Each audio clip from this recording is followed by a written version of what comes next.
నేను ఒకే ఒక విషయం మిమ్మల్ని కోరుతున్నా.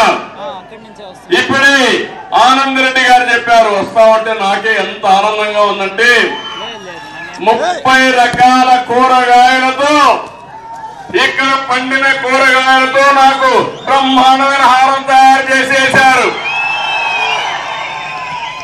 ఇది కళ నిజమా నాకే అర్థం కావడంలా. అంటే మామూలుగా 30 రకాల కూరగాయలు పండుతాయని ఎవరు ఊహించారు.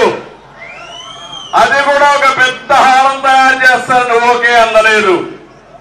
నేను 25 సంవత్సరాల కంటే ముందు ఇన్ఫర్మేషన్ టెక్నాలజీని ప్రమోట్ చేశా.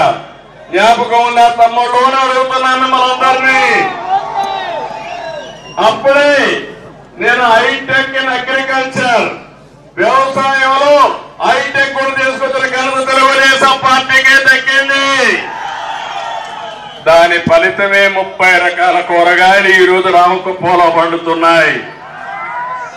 ఆ రోజు మీరు చూస్తే ఇజ్రాయెల్ టెక్నాలజీ చెల్దిగాని పనిలో మొట్టమొదటిసారిగా భారతదేశంలో ప్రవేశపెట్టిన పార్టీ ఏదైనా ఉందంటే అది తెలుగుదేశం పార్టీ.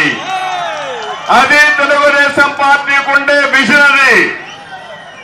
ఆ తర్వాత మీరు చూస్తే నేను మైక్రో ఇరిగేషన్ కూడా తుంపర్ల సేద్యం గాని బిందు సేద్యం గాని 100కి 90%, ఎస్సీలకైతే 100% సబ్సిడీతో ఇచ్చానంటే అది తెలుగుదేశం పార్టీ విజన్ అది.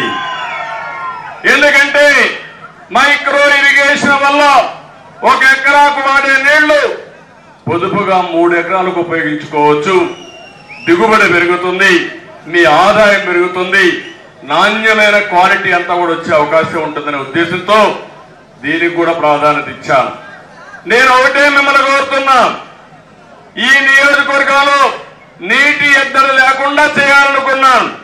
100 నీవా నీళ్లు వీకోట వరకు నేను తీసుకొస్తే 13% పనులు కావాలి.